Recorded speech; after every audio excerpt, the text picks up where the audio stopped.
ऋषि नारद ने तुमरुका जी से एक प्रश्न किया।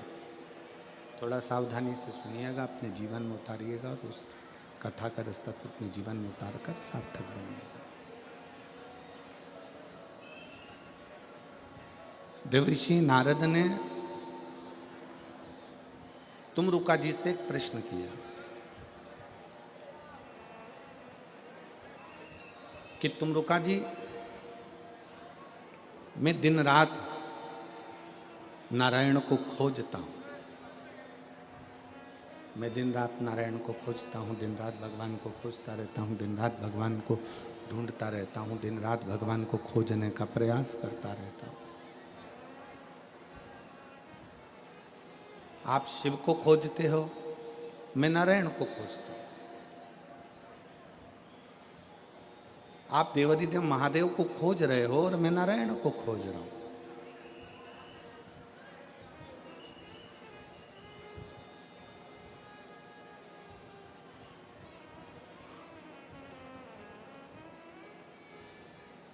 पर तुमरुका जी, मैं नारायण को खोजते खोजते खोजते खोजते नारायण को खोजते खोजते जब थक जाता हूं तब एक स्थान पर बैठ जाता हूं।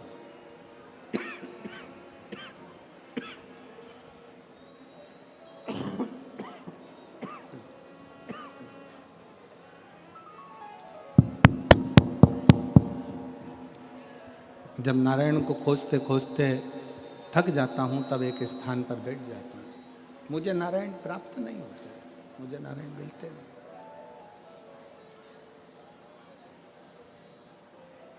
थक गया मैं, तब नारायण मुझे मिले नहीं, तब मैं बैठ गया एक स्थान पर। तुमरुका जी, क्या आप शंकर को खोजते हो? क्या आप शिव जी को खोजते हो?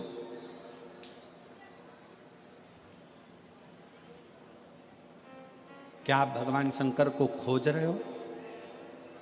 तुमरुका जी ने जो कहा वो एक एक शिव भक्त के हृदय पर बैठना चाहिए। तुमरुका जी कहते हैं, मैं शंकर भगवान को खोजता नहीं,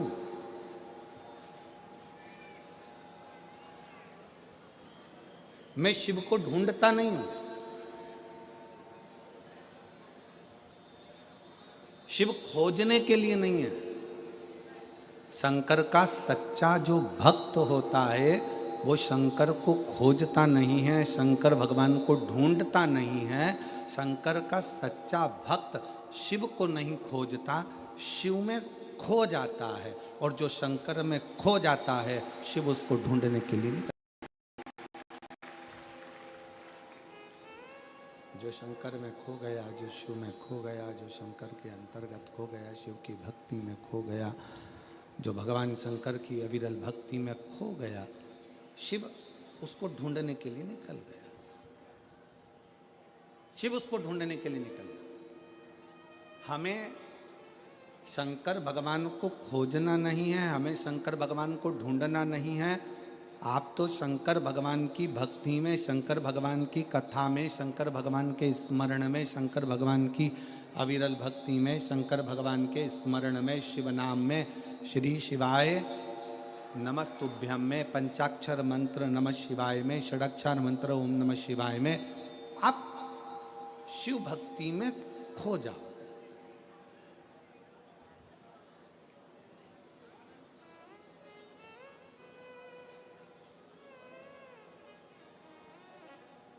और यदि शिव भक्ति में आप खो गए,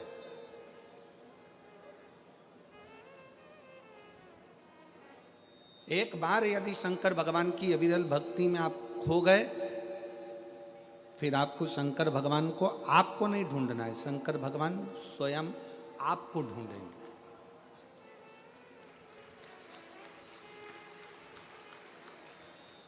मैं पाटिल परिवार की श्रीमती आशा सम्राट पाटिल जी को इस चीज के लिए धन्यवाद दूंगा। सम्राट भाई पाटिल जी की धर्मपत्नी को मैं कहूँगा, कहाँ बैठी हैं, खड़ी हुई है। मैं इन बहन को इसलिए धन्यवाद दूंगा कि इन्होंने 4 कथा, जैसे आज आप लोग पंडाल के बाहर बैठे हो धूप में छाता लगाकर अपनी छांव कर कर बैठे हुए हो, वैसे ही ये श्रीमती आशा पाटिल ने 4 कथा पंढरपुर की, नासिक की, सीहोर की, ऐसी 4 कथाएं पंडाल के बाहर बैठकर सुनी। अपना बिछाना, छाता लगाना, पानी की बोतल पास में रखी, और 4 कथा जब श्रवण करी इस आशा बेन सम्राट जी पाटिल ने, तो बाबा से बस विनती करती थी कि एक कथा हमारे सूरत में भी हो जाए, ऐसी कृपा बाबा भंडारी तो करें। और मैं आशा बेन आपको कहना चाहूँगा कि एक अभी रायपुर में कथा करी सम्राट जी, अभी रायपुर कथा करी, तो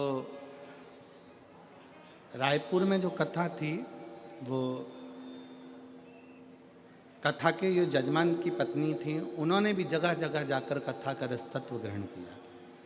तो सम्राट जी, उनकी पत्नी ने भी बाबा से यही निवेदन करा था कि एक बार ऐसी कृपा हो जाए कि हमारे माध्यम से हमारे रायपुर में भी कथा। मैं साधुवाद देता हूँ दीदी आपको, बहुत बहुत साधुवाद। आप लोग बैठे जरूर हो पंडाल के बाहर, कथा श्रवण करने के लिए बैठे हुए हो पंडाल के बाहर, पर हमने कल कथा में कहा था कि यह भाग शिव पुराण का ये पंडाल नहीं है। भगवान शंकर का मंदिर, भगवान शंकर का शिवालय, भगवान शंकर का कथा का पंडाल केवल कथा का पंडाल नहीं होता, ये कल्प वृक्ष होता है जिसके नीचे बैठकर जो मांगा जाता है वो मिल जाता है।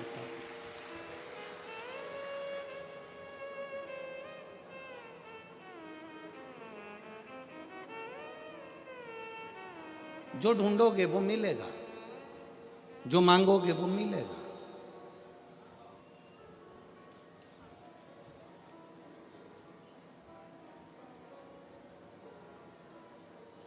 इस सूरत की कथा ने 2024 की कथाओं के सारे रिकॉर्ड तोड़ दिए।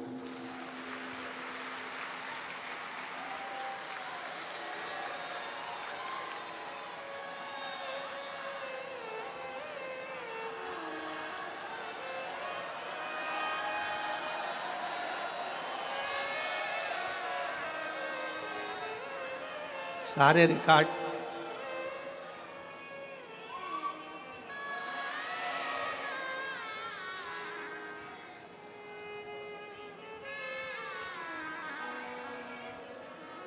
परम पूज्य राम कथा के रसिक वक्ता, परम पूज्य राम का ही एक स्वरूप,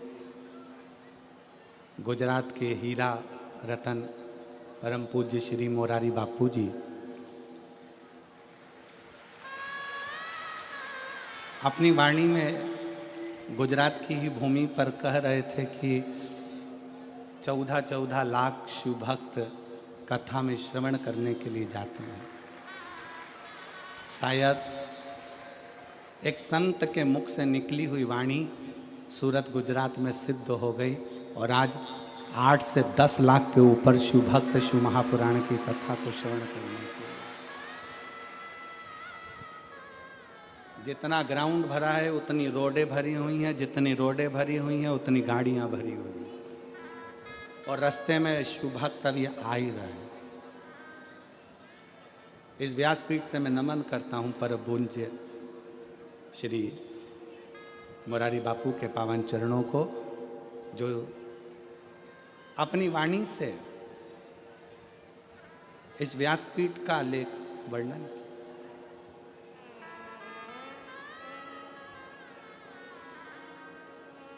ये कल्प वृक्ष है,